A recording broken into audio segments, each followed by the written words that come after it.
సరే, ఈరోజు మనం విచికిత్స గురించి క్లుప్తంగా తెలుసుకుందాం.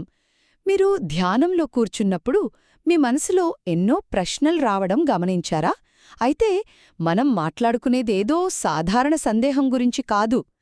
దీన్ని విచికిత్స అంటారు.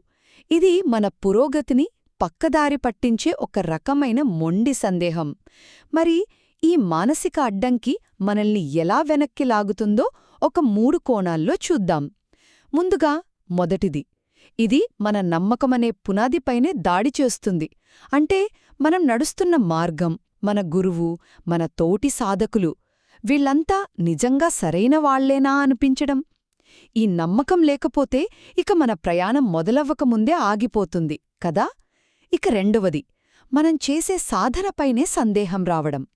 మన ప్రవర్తనలోని నైతికత, మనసుని ఒకచోట పెట్టడం, విషయాలను స్పష్టంగా చూడగలగడం, ఇలాంటివన్నీ నిజంగా మనల్ని దుఃఖం నుంచి బయటపడేస్తాయా అని ఆలోచించడం. ఇది సాధనలో మన ఉత్సాహాన్ని పూర్తిగా దెబ్బతీస్తుంది. ఇక చివరగా ఇది మన ఉనికి గురించే ప్రశ్నలు లేవనెత్తుతుంది.